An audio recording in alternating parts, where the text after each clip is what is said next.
Oh, by the way, the nuts ad, my favorite thing ever. That's a good one. My favorite thing ever. That was a fun one.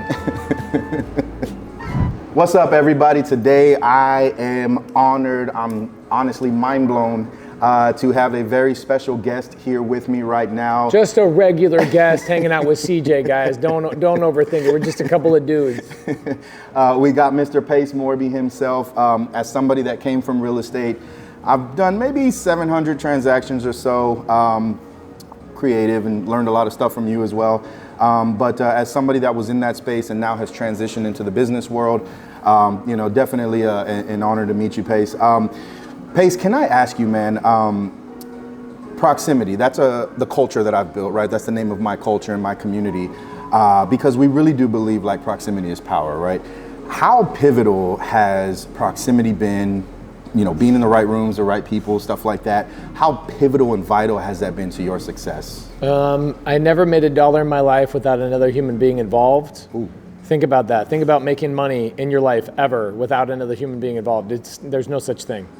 So the equation of making money requires people, which means that the equation of making a lot of money equals a lot of people.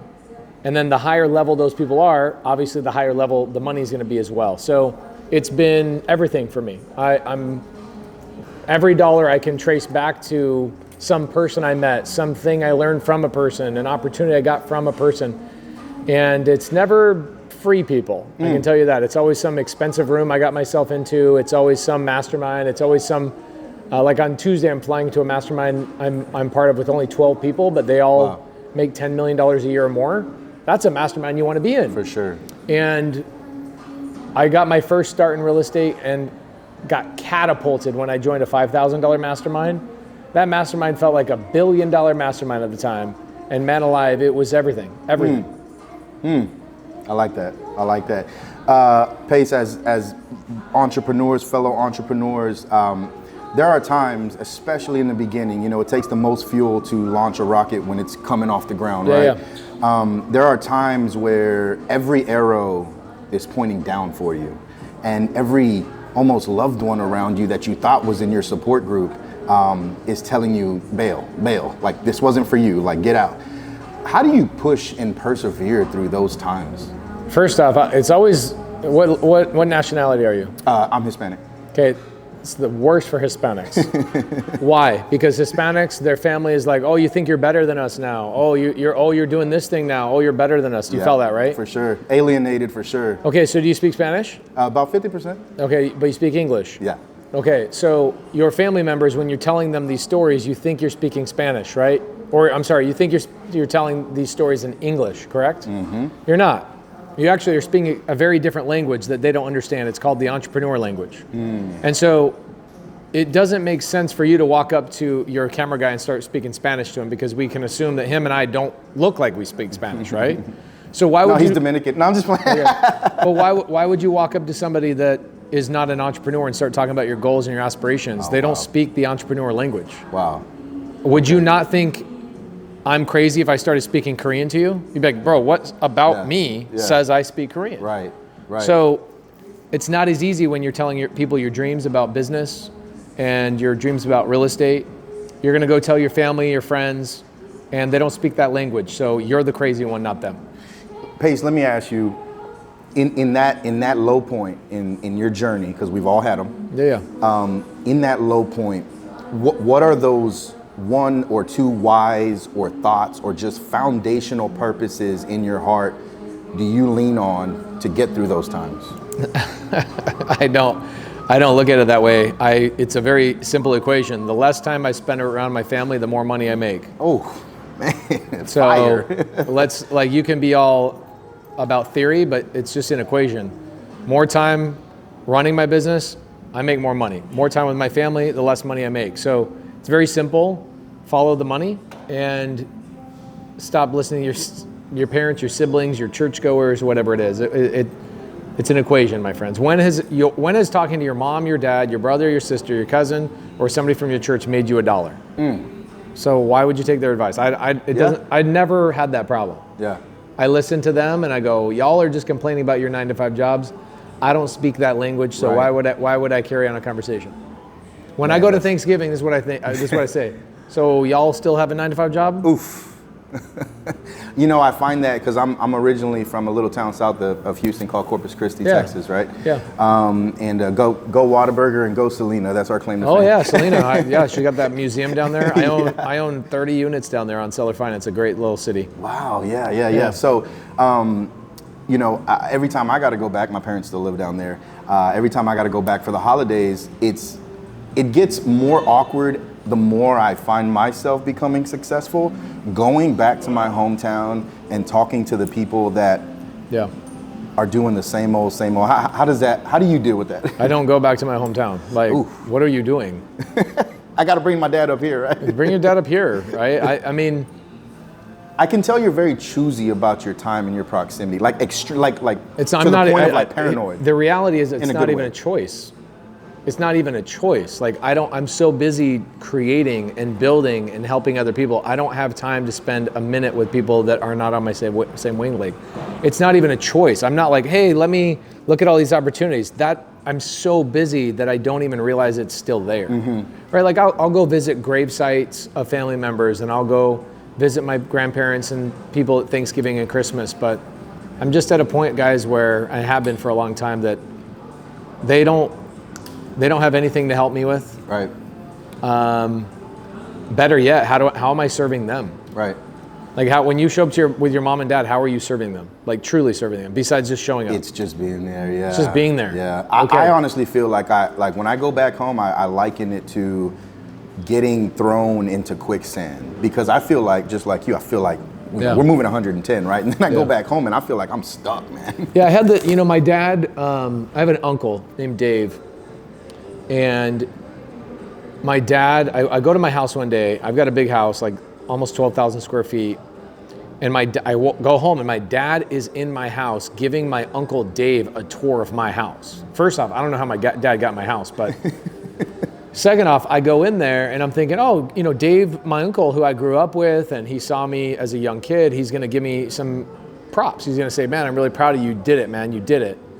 That's not what he did. What he did was, oh man, I remember when you used to cry on the back of my house when we were snow sledding, and you would complain that your boots, this, that, and the other. And I remember one time you shit your pants, and now look at you. Like, I guess you're not just somebody who can shit their pants. And I was like, get out of my house.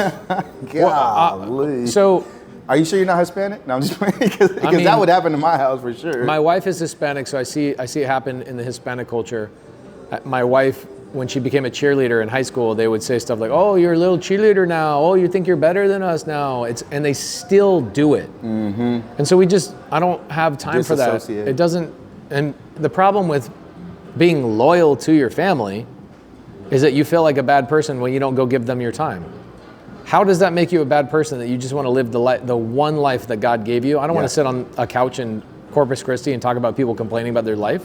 Amen to that. I ain't doing it. It's not going to happen. So my mom and my dad, when they want to see me, they come to my house. They're in my atmosphere. I love my mom and my dad, but I'm not going over to their house. My mom and dad also, they keep their temperature in their house still just like I was when I was a little kid. They keep the temperature too hot in the house. Way too hot. Because they're trying to save the money on the air conditioning. I can't even be in the atmosphere of people that are trying to save $14 a month because I have such little time on this earth. I do not have the time to do that. I just don't. Hey, Mom, Dad, love you. We're going to have a birthday party for Corbin over here. You guys are welcome. Would love to see you. Right. And by the way, our air conditioning is cold as shit. we got it on 60 all the time. That's right. So, my parents, for the same amount of time they think about how do I save money on my bills, they could be investing that same amount of time and energy in how do I produce more income by providing more value to the economy. My parents don't think that way. And the closer you stand to somebody, the more of them gets on you. Ooh, cooties. I don't want the cooties. I love you. It was great. Cooties. You taught me work ethic. You taught me all this stuff. But at some point, in the Bible, your family's probably biblical. It says in the Bible, it says, when I became a man, I started doing man things. I put away childish things. So I don't act like a child anymore. I don't go to my parents' house like I did when I was a child. I'm a grown-ass man. You want to come and hang out with me? Come to my grown-ass man house. Ooh. Pace is preaching I'm over just here, following guys. I'm just following what the Bible told me to do.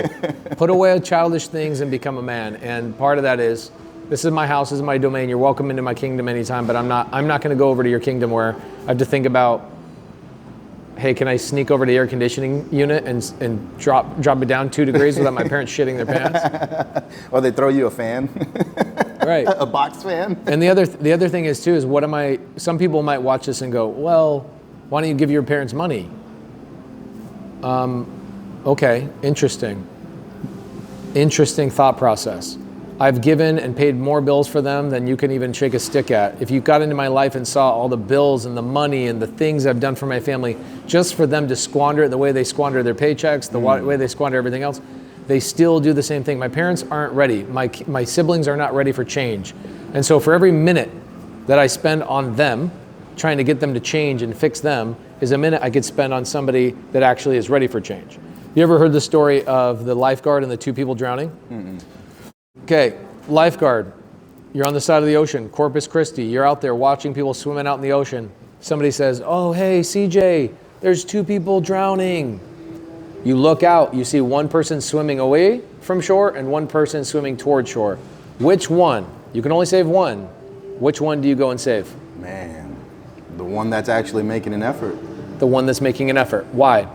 Because if I go and swim to the person that's swimming away, high chances are by the time I get to them, I'm out of energy and they're going to take me down with them.